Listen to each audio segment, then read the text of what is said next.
आज हम एक टॉपिक पर डिस्कस करने वाले हैं जो क्लास 10 का भी टॉपिक है और ये कॉम्पिटिटिव एग्जाम में भी आता है, जिसका नाम है जालियांवाला बाग हत्याकांड। इसी में व्यक्ति जो उधम सिंह है जो भारत के लिए काफी ज्यादा योगदान दिए, इसके बारे में हम क्या करेंगे, जानकारियां प्राप्त करने का प्रयास करेंगे।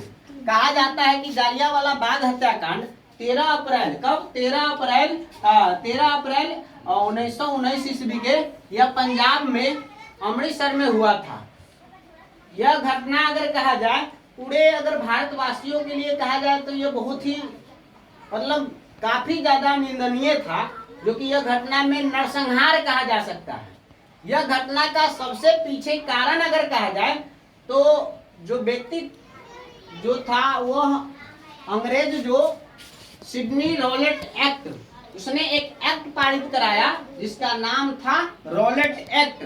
उसी एक्ट के थ्रू, जिसे काला कानून भी कहा जाता है, और इस कानून के थ्रू कोई भी व्यक्ति को क्या किया जाता था, मतलब शक के आधार पर अंग्रेज क्या करता था, गिरफ्तार कर लेता था। और गिरफ्तार करके उसको 1 साल 2 साल जितना दिन मन हो उतना दिन जेल में क्या करता था, रखा रहता था। इसके लिए न तो कोई व्यक्ति अपील कर सकता था, न दलील कर सकता था, और न ही वकील रख सकता था।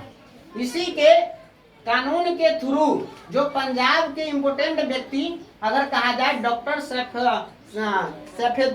कौन था, किचलू और सत्यपाल, डॉक्टर सत्यपाल और किचलू को क्या किया जाता है, गिरफ्तार कर लिया जाता है। और इसी के विरोध में वहां पर एक सम्मेलन चलता रहता है। जालियांवाला बाग में बहुत सारा व्यक्ति इकट्ठा भी होता है, और यह इकट्ठा अगर कहा जाए के कारण उस दिन अगर कहा जाए ज्यादा इकट्ठा हो के सबसे बड़का कारण था, उसी दिन बैसाखी का त्योहार भी था। और बैसाखी त्योहार और पशु मेला भी उसी दिन, और काफी ज्यादा उसमें धीरे धीरे लगभग 15 से 20 हजार व्यक्ति इकट्ठा होते गया।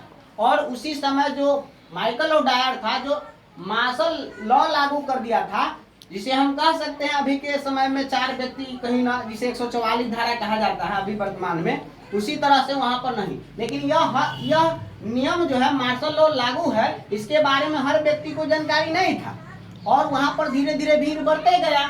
और इसका जानकारी जो है ना, वो भारतीय एक जिसका नाम था हंसराज, वह हंसराज क्या किया कि अंग्रेज को जाकर के क्या कर दिया, मतलब सूचना कर दिया। उसके बाद वह अंग्रेज क्या किया, माइकल ओडायर अलग था, ओडायर अलग था, एक आडायर, यो डायर मेन था। आडायर को क्या किया, आडायर को निर्देश दिया कि जाओ वहां पर। तो आडायर क्या करता है, मशीन गन और लगभग 50 से 90 सैनिक टुकड़ी को लेकर के क्या करता है, वह जालियांवाला बाग में वह क्या करता है, पहुंचता है। यह जालियांवाला बाग अगर कहा जाए तो ये 6 से 7 एकड़ में लगभग अगर कहा जाए फैला था, एकड़ में फैला था, 6 से 7 एकड़ में यह फैला हुआ यह बाग था। और इसमें वह कहा जाए इस बाग में तो छोटा छोटा मतलब गेट था, लेकिन इसमें वह गेट समय मतलब गेट लगा था जिसमें जाने वाला या प्रवेश या निकलने वाला रास्ता नहीं था। एक ही मेन द्वार था जिसके द्वारा वो तो मशीनगंज भी लाया था, लेकिन वो मशीनगंज अंदर नहीं जा पाया। तो बाहर क्या हुआ, बाहर ही मशीनगंज, लेकिन सैनिक से अंदर प्रवेश करके उस जालियांवाला बाग को क्या किया, चारों तरफ से घेर करके अंधाधुंध फायरिंग करने लगा। फायरिंग के बाद क्या हुआ कि उसमें लगभग हजारों व्यक्ति निहत्थे मर गया। कुछ ने तो वहां बगल में कुआं था, वह शहीद कुआं के नाम से भी जाना जाता है। उसमें अगर कहा जाए तो बहुत सारा 150 से आदमी लगभग 120 से 150 के आसपास उसमें जान बचाने के लिए क्या किया, कूद गया। जब वह कूदा तो उसमें भी लाखों व्यक्ति क्या हो गए, मतलब लाखों कहते हैं मतलब 100-200 के आसपास में व्यक्ति मर गए। और उसमें बच्चे, बूढ़े, स्त्री, महिला, हर प्रकार के व्यक्ति था। उसी में अगर कहा जाए जो ये उधम सिंह जो व्यक्ति थे, इसी बाग जालियांवाला बाग में इस सभा में पानी पिलाने का काम करते हैं। इनका अगर जीवनी थोड़ा डिस्कस किया जाए तो इनका जन्म जो है 26 दिसंबर 1899 में पंजाब में हुआ था। ये इनके बचपन में ही माता पिता चल बसे और ये अनाथ हो गए। इनका जीवन अगर ज्यादातर अनाथालय में ही बीता, और कहा जाता है कि यह उसके बावजूद भी 19-20 साल के था शायद तब ये घटना जालियांवाला बाग देखा। और उसके बाद ये क्या किया, प्रतिज्ञा किया कि जो व्यक्ति हमारे मतलब राज्यवासी या देशवासी को क्या किया है, मारा है, इसका मतलब जो मेन जो इसका हथियारा जो है, जो ओ डायर है, उसको हम बिना मारले छोड़ेंगे ना। और ये प्रतिज्ञा सिर्फ करने से कुछ नहीं होता है। इन्होंने काफी ज्यादा उसके लिए प्रयत्न किए और मेहनत करके अमेरिका गए, वहां से शिक्षा ग्रहण करके फिर पढ़ाई, कहा जाता है मजदूरी भी किए। उसके बाद बढ़ईगिरी, कारपेंटर का भी काम किए। उसके बाद वो अमेरिका से क्या किए, गोला बारूद बंदूक सब लेकर के 1927 के आसपास में भारत आए। तो यहाँ पर किसी व्यक्ति के द्वारा कहा जाता है कि मतलब जब ये भेंट हुआ तो भगत सिंह से भेंट हुआ कि हाँ अब हम लोग क्या करेंगे, क्रांतिकारी करेंगे। और अंग्रेज को यह उस समय है ना, हर व्यक्ति को हथियार नहीं था। हथियार होना बहुत ज्यादा जरूरी था, क्योंकि उस समय हथियार के बल पर भी अंग्रेज जो था वो भारत पर कब्जा जमाया हुआ था। और इस गोला बारूद जो ये बंदूक लाया था, इसके बारे में पता चल गया और ये बंदूक गोला छोड़कर भाग गया। कबीर भगत सिंह जो थे वो तो भाग गए, लेकिन इनको मतलब ये पकड़ा गया और ये लगभग अगर कहा जाए तो इनको 5 साल के सजा सुनाया गया। लगभग ये 5 साल तक सजा 1932 तक काटे।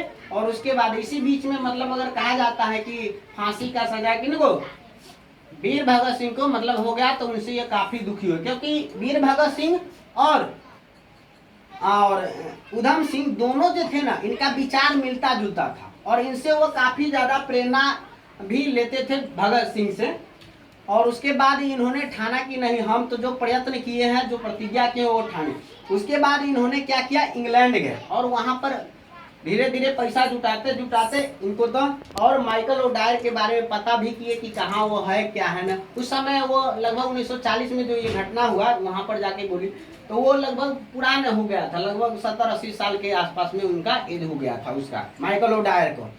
तभी सबसे पहले पैसा वैसा जुटाया और बंदूक खरीदा।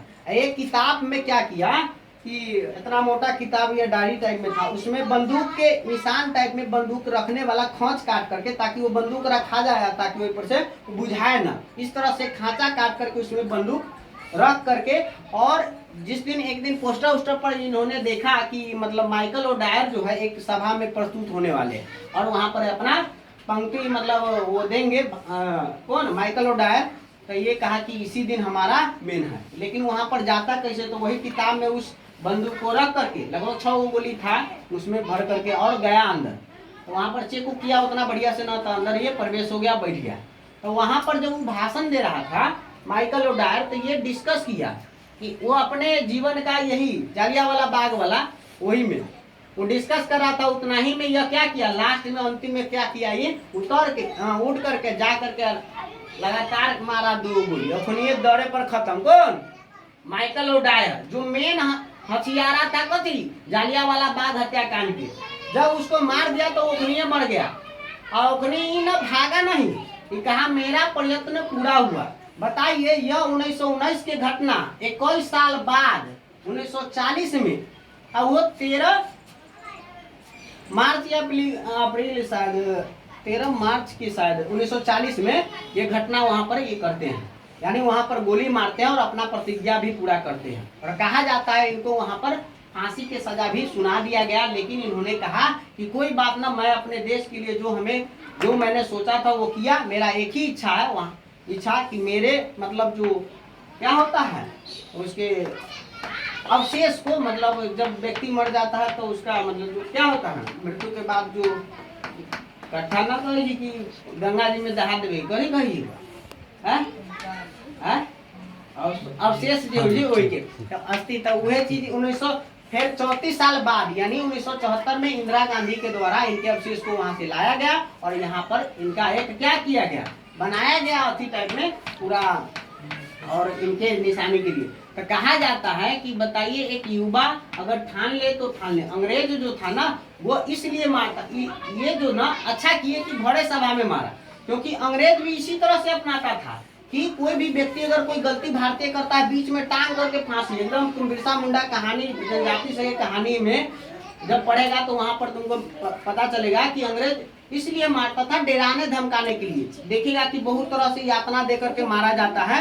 और इतना ही नहीं, हम इसीलिए कहते हैं कि इनका अगर कहा जाए फांसी का सजा लगभग जो कि 1940 में ही दे दिया गया, देखिए बहुत ही ज्यादा मतलब ये तो जानते थे कि हमको मतलब फांसी हो जाएगा, इसलिए हम कहते हैं इनके अति सम्मान में एक हमें डायलॉग याद आ रहा है। क्या याद आ रहा है? डायलॉग, जिसका अगर कहा जाए, याद करो दुनिया वाला याद करो दुनिया वाला, जब मौसम मातम खोर हुआ इनकलाबों के नारों से, तब बलिदानों का तोड़ हुआ, कौन सजा देता उस डायर को, वो शासक ही हत्यारा था जिसे हमारे उधम सिंह ने उस डायर को लंदन में जाके गोली मारा था। इसलिए हम कभी कभी वीर भगत सिंह के साथ साथ हमें उधम सिंह का भी याद रखना चाहिए। वैसे इनका शहीद अगले अगर कहा जाए तो 31 जुलाई 1940 के मतलब उनका अति होने वाला है, लेकिन हम पहले ही समझाने का प्रयास किए हैं। ये